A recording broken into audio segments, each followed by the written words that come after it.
Welcome, everybody. I'm Teresa Torres. And I'm Ellen Juhlin. We are here today to discuss how Ellen introduced her engineers to discovery and how she got them involved in a more continuous sort of cadence to their discovery work. Ellen, do you want to tell us a little bit about the company and your role and who you're working with that you introduced continuous discovery to? Sure. Yeah. So my main work and where I've been working for the past almost 9 years is Orion, and we do voice communication. So sort of like a walkie-talkie, but on your phone or on the web. And so we have web engineers, mobile app engineers, backend engineers, and a lot of our solutions that we're building kind of cross over this kind of like cross-functional thing. So an admin might create a user on the web console, and then that user logs in on the mobile app, and then they send a message that gets sent through to other members of their group. So there's a lot of kind of like thinking about the different components of the product as we're building new solutions. And who are your typical customers? Who tends to use this product?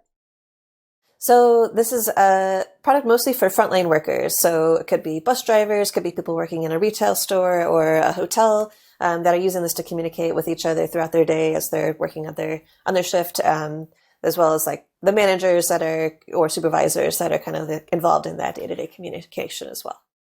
Okay, so it's kind of like a logistics or operations kind of how do we keep our team talking with each other, coordinating as they're doing their jobs?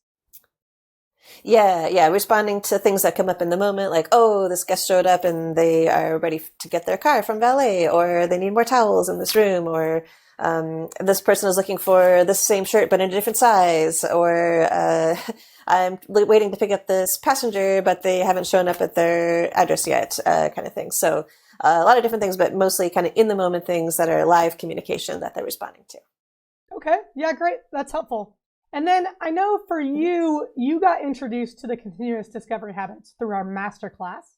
Tell me a little bit about how did you hear about that? Why did you want to take it? What was sort of your beginning with the discovery habits? Yeah, so I was talking with a good friend of mine who had recently taken the masterclass, and she like highly recommended it. Of like, oh, great content, and you get to meet some other interesting people working in small groups. And I already knew you, Teresa, from through other groups, social groups. So I was like, oh, right, that's cool. And so I was able to sign up for that, and that was my first introduction to the continuous discovery framework. Were you familiar with like even the distinction between discovery and delivery at that point? Were you sort of aware of this broader conversation, or was that really your first foray into it?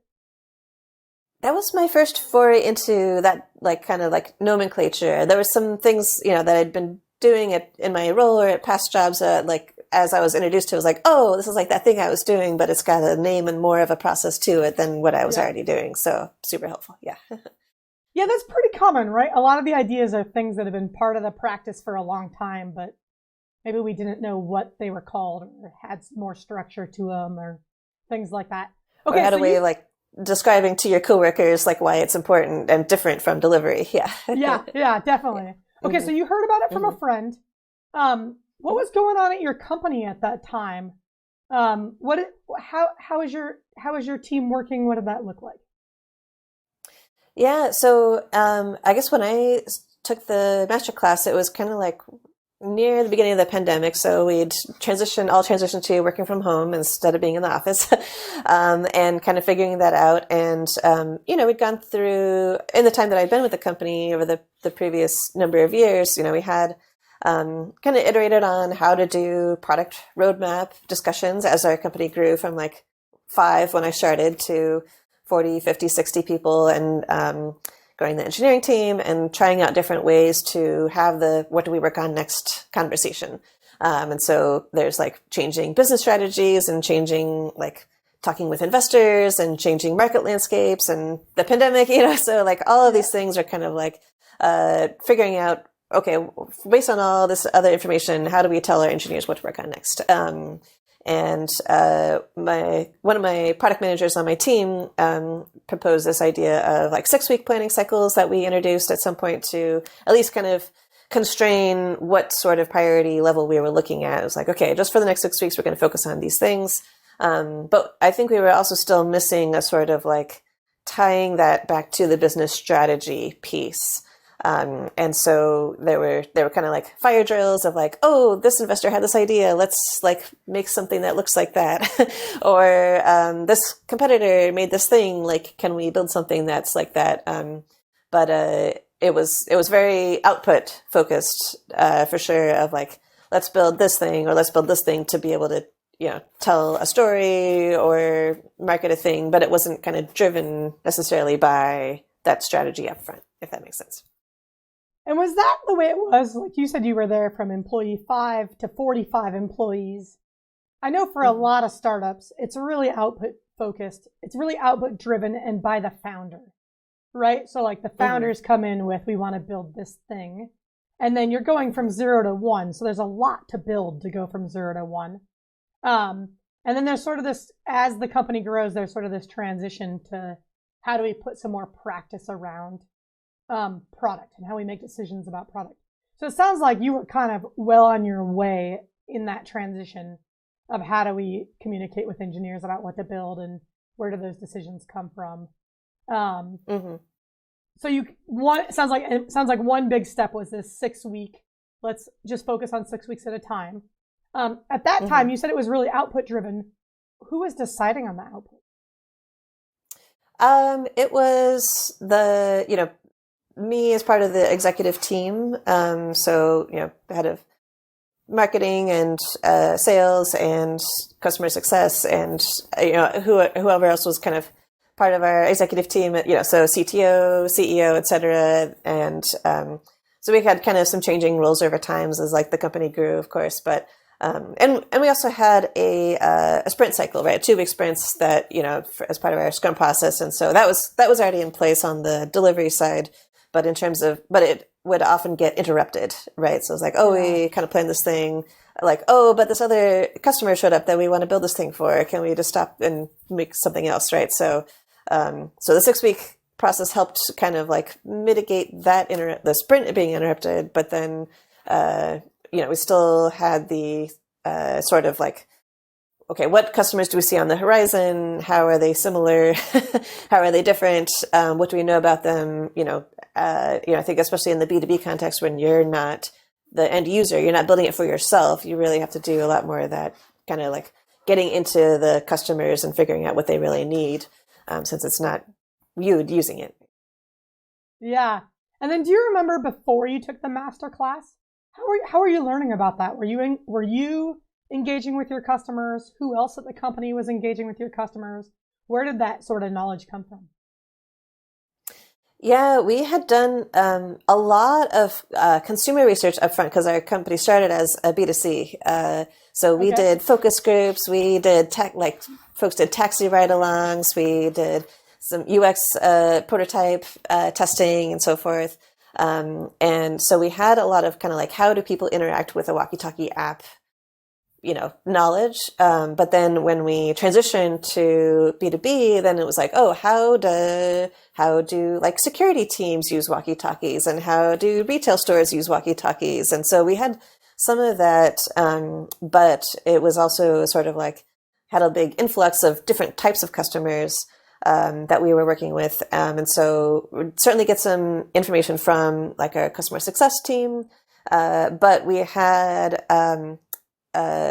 sort of a protective layer, like at that point of kind of between sales and CS, like they were nervous about other people talking to customers directly. And so it was kind of like trying to feel out how, what these customers needed and kind of gleaning information based on like, can you build this thing? It's like, well, what is that for? Like, tell me what they need. What's their context? What are they doing? So even that, it was kind of like through a veil of secrecy. Yeah. It's so common. Okay. So your sales and sort of customer success team were hunting for customers and trying to figure out who needs this B2B app. What do they need for us to build for them to use it? Bringing it back to you, it sounds like, and maybe the rest of the executive team. What role were the engineers playing at that point? So we would So yeah, we'd have a head of engineering in our as part of our prioritization discussions too. So and I was in regular contact with the engineering managers and part of the Scrum process as well for most of that too. So so I was kind of bridging the day to day with the like, hey, we just signed a contract to build this thing in 6 weeks, Yeah.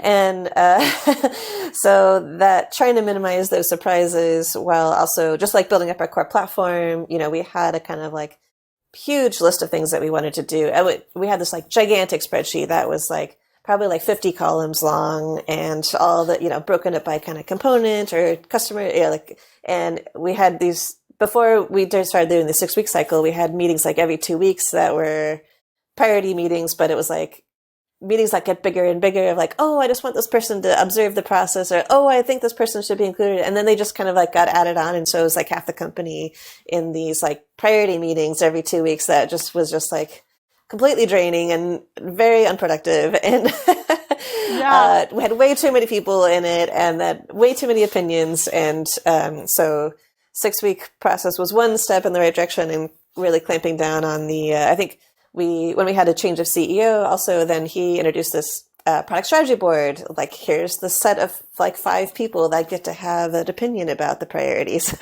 And so that kind of made that process a bit more sane as well. Like smaller group deciding on the 6 week cycles kind of things based on customer, needs or changes in the marketplace that we saw coming. So I can imagine this meeting because I feel like I've been in them. Where I've even been in a startup where like there was this one spreadsheet that ruled everything of here's all the things we could build. And then everybody got in a room and argued about which ones moved their way to the top. And then the ones at the top are what we built. Yeah. Oh, yuck. But there's never just one thing at the top. There's like 10 things at the top. And then you haven't actually decided anything. And then you're like, okay, we're going to do these 10 things in the next 2 weeks. And you get 2 of them done. Right. And then you have the same fight in 2 more weeks. Okay. Yeah. Okay.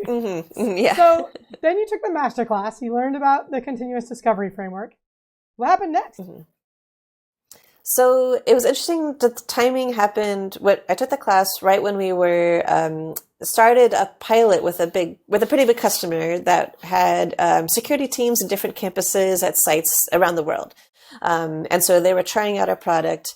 One of the first things I was able to do, because one of my product managers was also the sort of project manager for this pilot. So it was like, hey, great, get us talking directly to the folks that are trying out the product to get their feedback. And we can right away start using this, the story-based interviewing technique of like, tell me about the last time that you had a security incident, or tell me about the last time you walked a security detail, or things, and really learning a lot about kind of like when did they use their walkie-talkies, how did they use them, and then how did they use our product during the pilot process. And we were able to learn a lot about about what they were doing in their work. That was a lot more helpful context than just like, oh, they need this button or they need this feature, which is what we'd been hearing from, the sales and customer success team. So with those learnings, then the rest of the folks on our team at the company saw like, oh, this was really helpful to learn these like additional behaviors and patterns, and like, can you do that with this customer? And so that was like step one of just like changing the way that we talk to customers and getting the buy-in of seeing how useful that feedback was across the rest of the team as well. Yeah, so let's get into this a little bit. So you said you started with a product manager, and they started interviewing end users for a specific customer that was evaluating the product. You had mentioned that there was sort of this culture where sales and CS owned the relationship with a customer. How did that product manager get access to those end users? So basically, nobody else wanted to be project manager. And so the product manager on my team ended up in that role of like managing the Gantt chart and the spreadsheets and the dates and due dates and so forth. And so then had kind of direct access to the customer that way.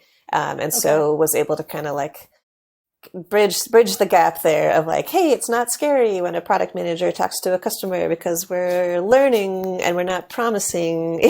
Yeah. And then that helps everybody else. So that was helpful. And with the interviewing technique too, that, I only had kind of brief exposure in the masterclass, but was like, oh, this is super helpful. And I'd done things like this but without kind of knowing what it was called. And so then having that additional kind of like momentum, then it was like, hey, team, because I had a couple of product managers under me at the time. So I was like, hey, let's start doing this. This is how we would plan our interviews based on what story-based questions we want to ask, and we can practice asking each other questions, and we can take turns interviewing and taking notes and then giving each other feedback on how we did. So I was able to kind of quickly iterate with my team on this new, technique, and get that in place. And seeing how helpful that was helped the momentum of that process too.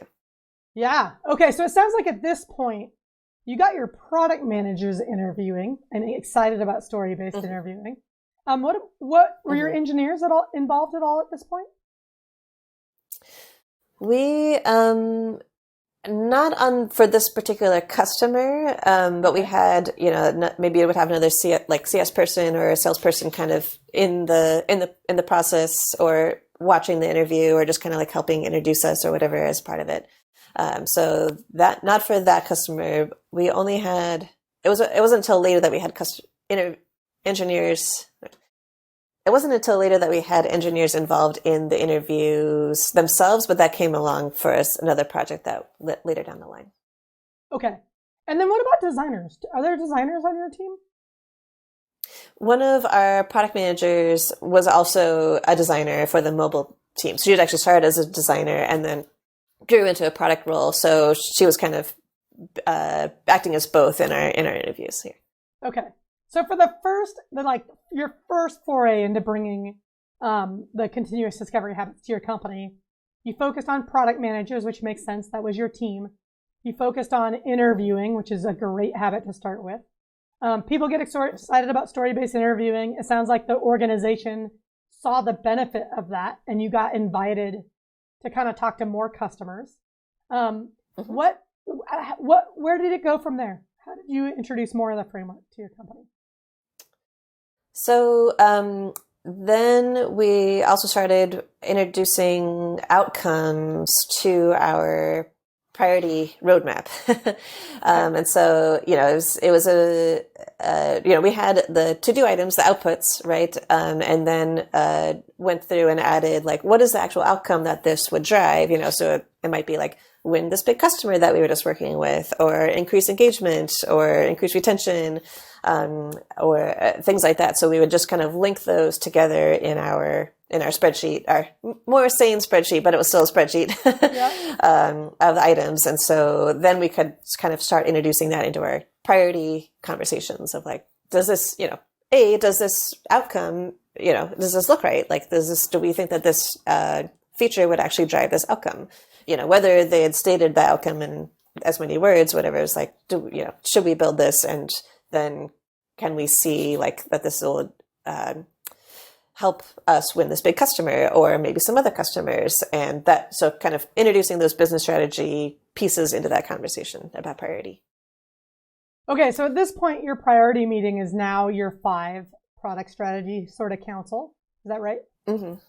And you're still product strategy board, yeah. Mm-hmm. Yeah, okay. And you still have your spreadsheet, but now you're looking at only the next 6 weeks. So you've sort of reduced the scope, you've reduced the number of people, and now you're layering in, like, for this row that's an output, that's some solution that somebody's proposing, you're adding to it, what metric do we think it's? Yeah. Mm-hmm. What impact did that have on the conversations in that meeting?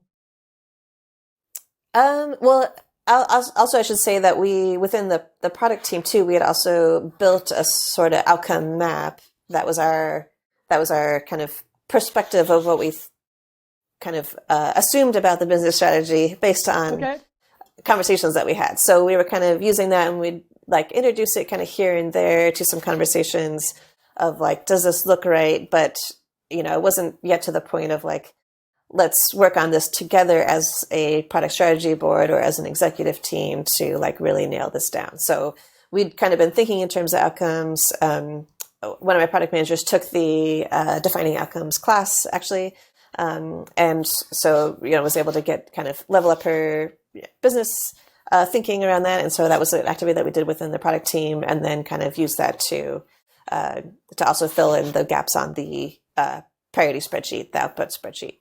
And so I think it helped where it helped us have a different sort of conversation within the product strategy board of like, which of these outcomes that are listed on the spreadsheet are more important. But it was hard to get people out of the mindset of like, we'll just build this thing. This is most important. So it was a step forward, but not a complete evolution yet. Okay. Yeah. So just sort of introducing the idea of outcomes in the context of the outputs you were already discussing. What was sort of the next big piece? So then as we were, working on kind of engineering projects, feature projects, etc., then we also started doing the story mapping. So we kind of had piecemeal interviews with customers here and there as like maybe an issue came up or they were requesting something. And so we'd always use that opportunity to be like, oh, tell me about the last time you needed to export some metrics or make some decisions about staffing, et cetera. And so got some information that way. So we had kind of piecemeal things here and there. And so we had an idea about a feature, and we had some relevant customer interviews. And so what we did was within our product team, we were like, okay, here's a couple of like the opportunities that we've identified here, the customer needs. And we just kind of had a kind of a really small like export of our opportunity tree to then start some brainstorming solutions with the engineers. Cause we knew that there was like a need, but didn't have a clear sense of what the solution was. And this was around like, specifically for bus drivers. Like if they step out of the car, their vehicle to help a passenger get in, maybe they've missed a message from dispatch, but they don't have a way to see that on their screen, especially if they're looking at their navigation map or something like that, because it just played the audio and they might not have heard it. And so we had a couple of those needs and highlighted. And then we met with our mobile team. So this was me and the product manager, who's also a designer, who was working with the mobile team, and a couple of the mobile engineers.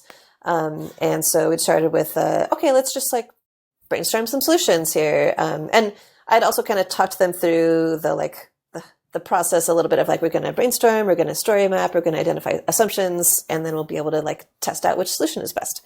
And so we did some, quiet brainstorming, put some sticky notes on a digital whiteboard, and there's some ideas in there that I wouldn't have thought of that our engineers came up with. And so that was great. It was like, great, it's working. We're getting more solutions than we would have otherwise. And then we picked a couple solutions to story map in detail. And then, even as we were story mapping, including the one that the engineers came up with of like, oh, use the sensors on the tablet to see if the bus is stopped. And maybe we can use that in some way to like surface a notification or something.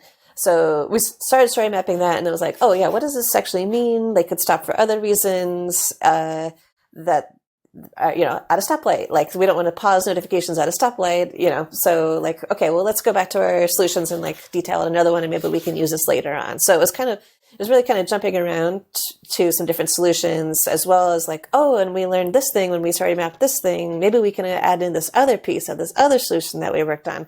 So it was cool to see kind of like, even though we started with like 4 or 5 ideas that we liked, we kind of mixed and matched pieces of it as we detailed out the story map for each of those things. And so even though it was like pretty messy, it wasn't a linear process, but I felt like that got us a lot more clarity about the space of solutions that we could work within. Yeah, that's great. So, okay, so and that was all within like 1 hour. Yeah. Yeah, that's amazing. So let me make sure I understand. So up until this point, like your product managers were interviewing, but your engineers weren't involved. You were kind of at the product strategy board level. You were starting to talk about outcomes, and with your product managers, you were starting to talk about outcomes. But this meeting was the first time your engineers had been exposed to any of this. Is that true? Yeah. Okay. they'd And seen the kind of like interview notes and things that we'd taken and kind of understood that as we were talking through other things. But this was their first like working session on that. and had they been involved in helping generate solutions prior to this? Yeah, I mean, we had a pretty healthy back and forth with, when we were working on new features of like, a designer would come up with some like multiple ideas and then be like, oh, what if we did this, or which ones are technically feasible? And then, it might be like, oh, this one's easier. This one is a little harder. Oh, what have you considered this option? So we had, say we'd had a relatively good kind of working relationship between design and engineering on that front. But in a less structured way, I think. Yeah. Yeah. And maybe like in the earlier days, your leadership team was saying, this is the feature we need for this customer. Your designer might do the design work and work with the engineers on the iteration. Was this the first time your engineers had been brought like a customer problem? Yeah, I think at this level of detail, I think this was like, in terms of kind of like early involvement from a like, here's a customer need, what do we build?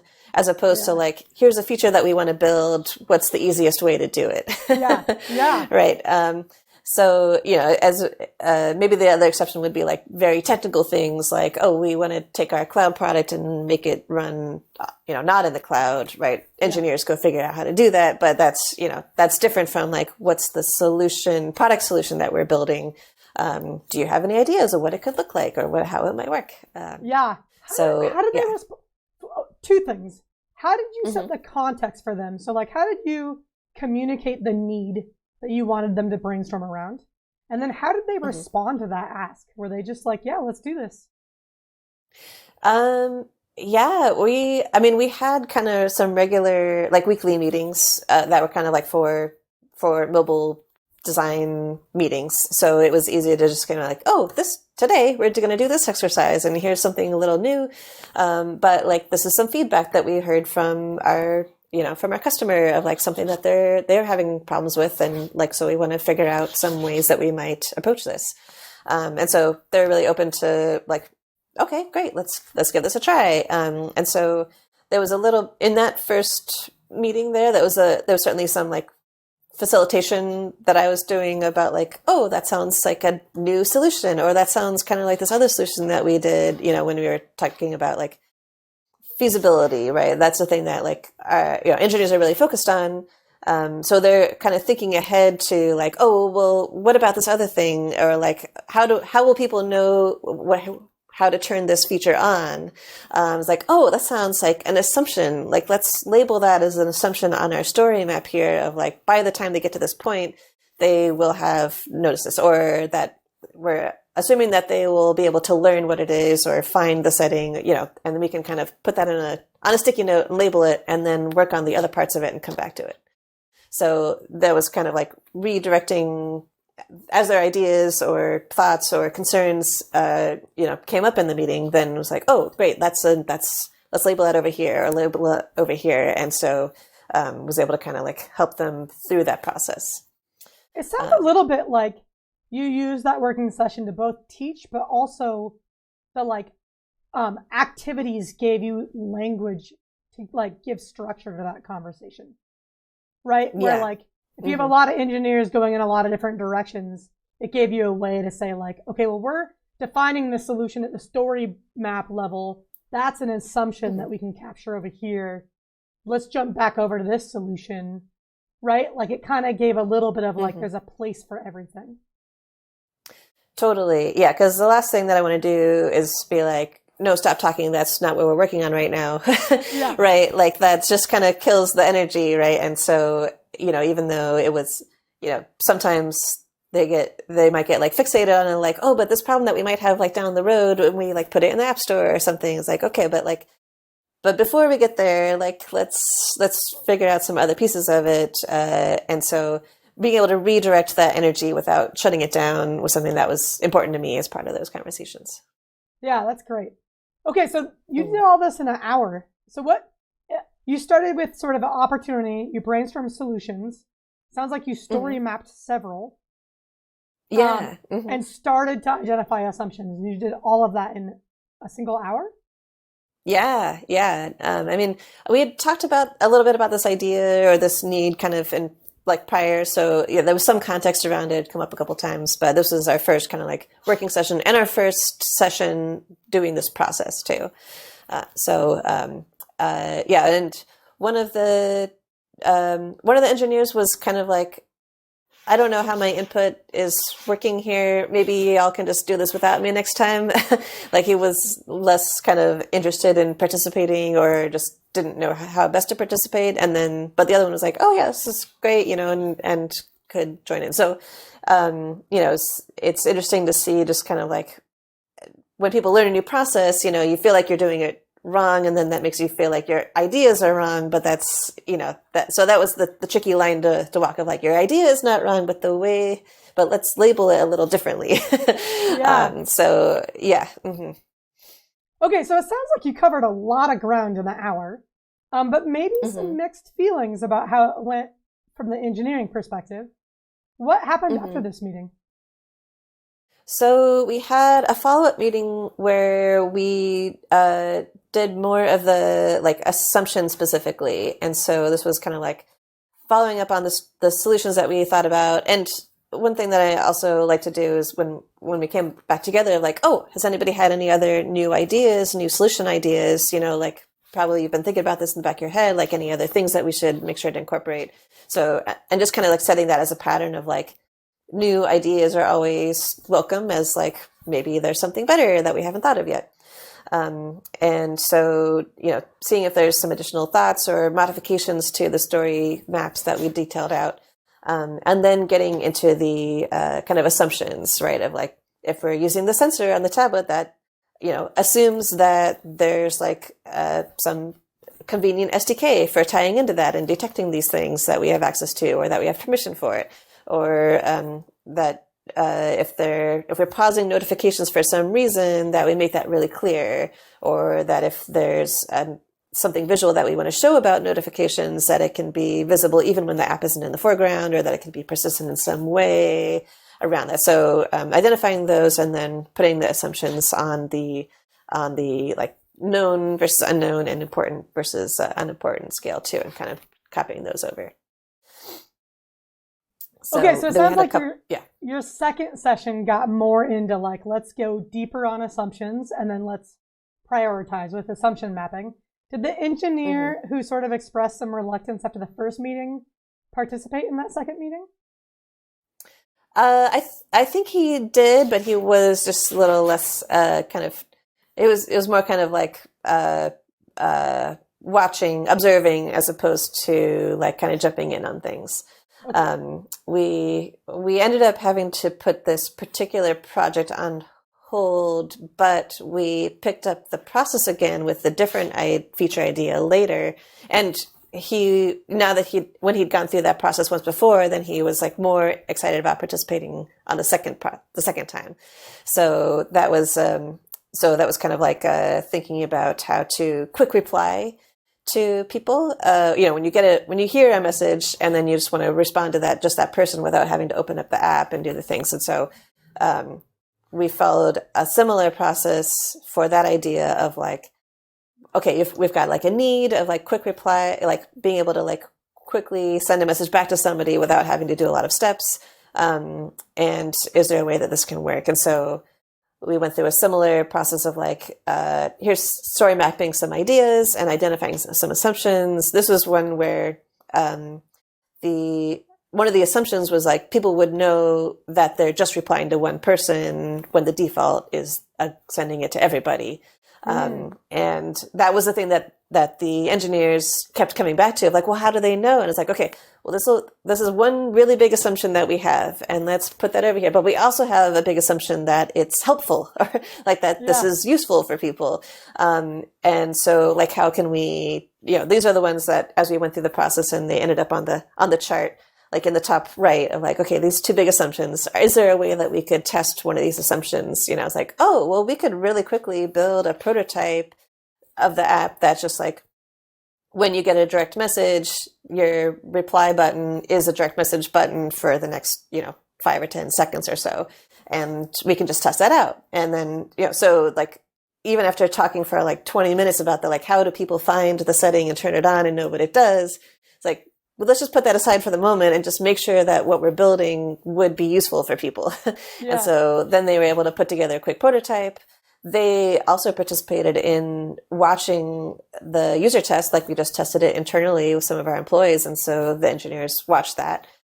Even the one who was like reluctant to participate kind of in the process at first. And so then it was like, oh, well, people really like this, but we have to make this one key change to the sound effect or whatever so that people know what's happening, and then it was like, oh, great, this is unlocking more ideas and more possibilities and some tweaks with like relatively small amount of work that I went into a thing that could have been pretty complicated, or we could have spent many hours opinionating about it over time. So, yeah. Yeah. You know what I really love about this story is that you really did work on one habit at a time, and you didn't worry about, is everybody involved in every habit, right? You sort of looked at like, where's the organization at?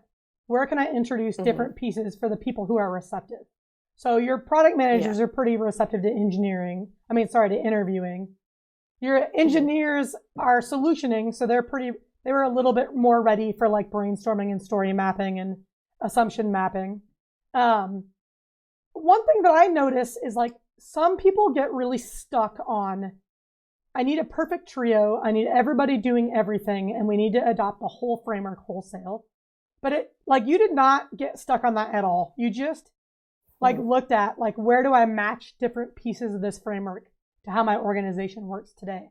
What do you think gave you the ability to do that?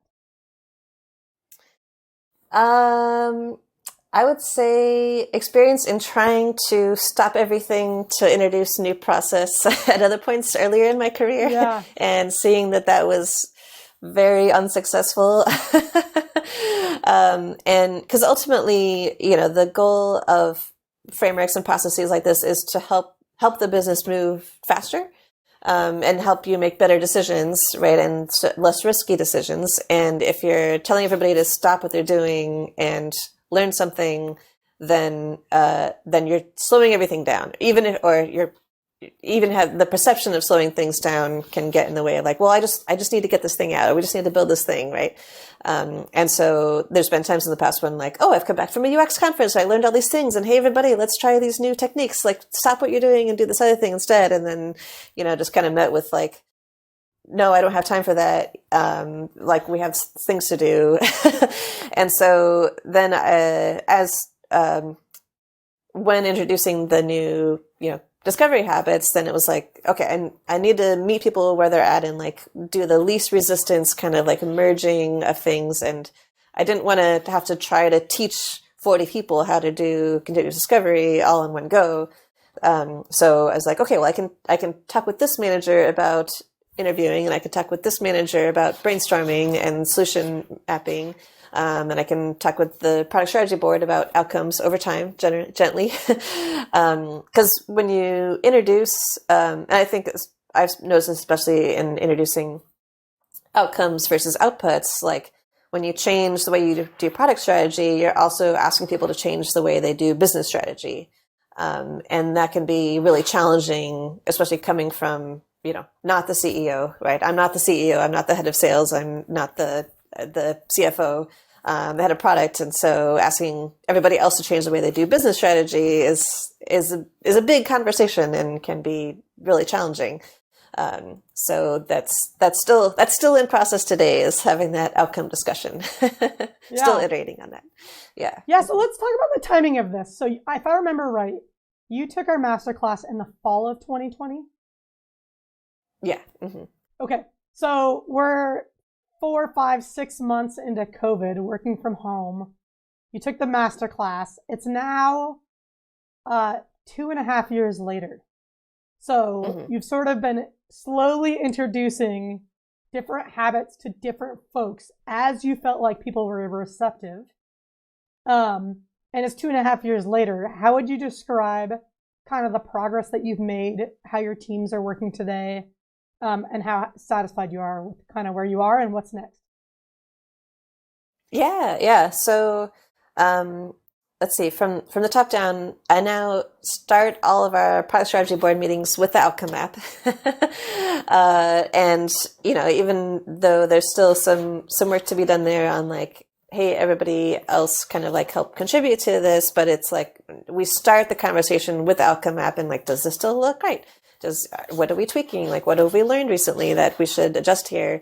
And then I posted a kind of example of this in Slack too, of like the kind of next step of the outcomes across the top with some of the kind of like feature solution ideas kind of under that. So it's like, okay, we had decided that these outcomes were most important.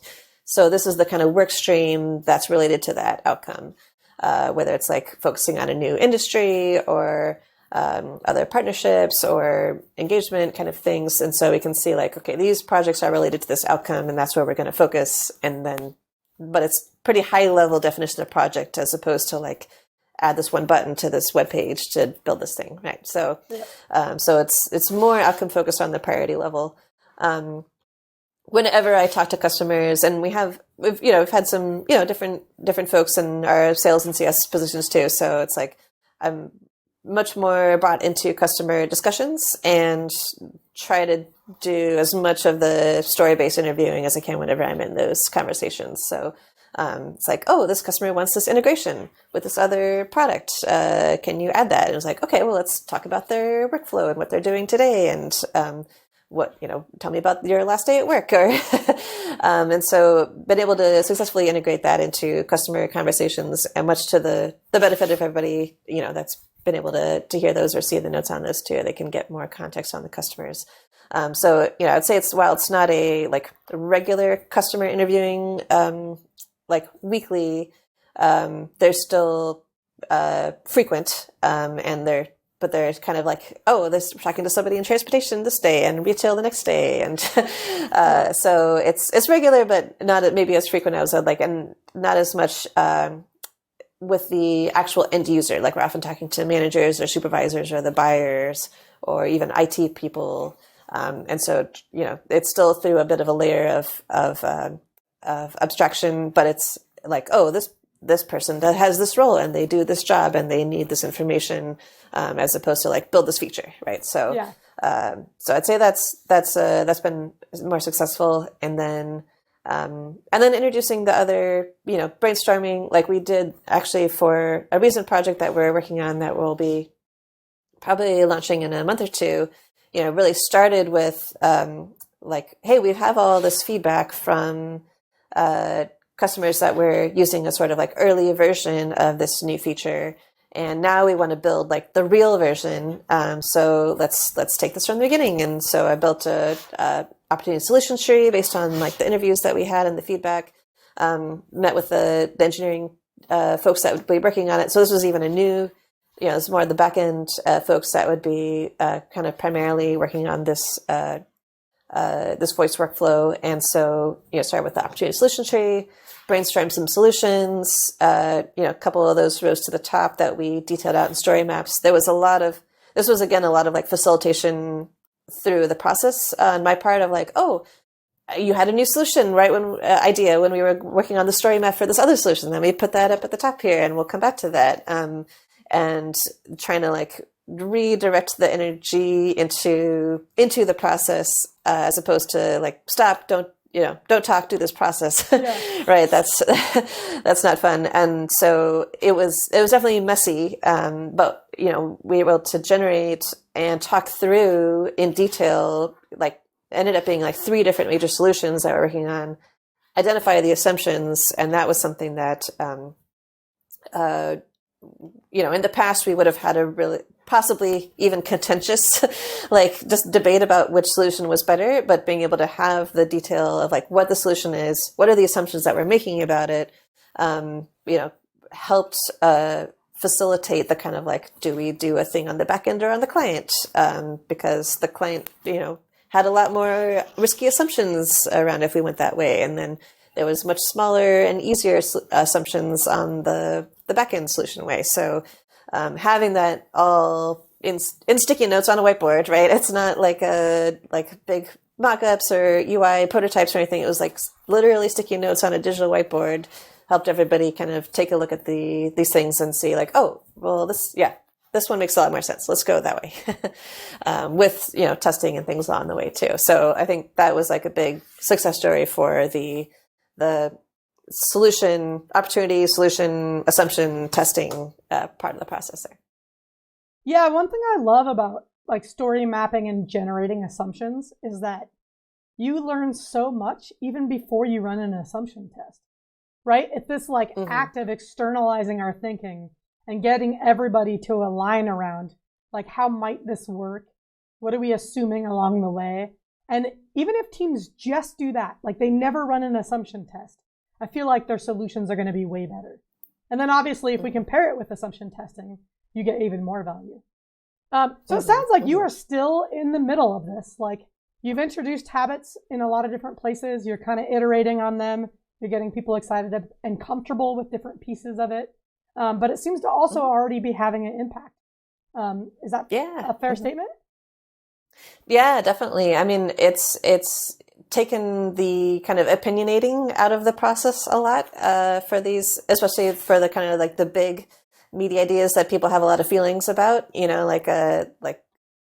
a lot of attention on, and to kind of like direct those feelings and attention into a process of like, oh yeah, we've done all this work and here are the things that you can look at where we're at in the process and what we've worked on and what we've thought about. And it isn't just like, I came up with an idea on my own and everybody has to do what Ellen says, it's like, we did this together. We wrote down this together and here's the work that we did. And having that artifact is helpful for just kind of shortcutting some of those concerns that come up. That's really great. Well, Ellen, this has been a really great conversation. Thank you so much for taking the time to tell us a little bit about really your org transformation. Yeah, thanks for having me.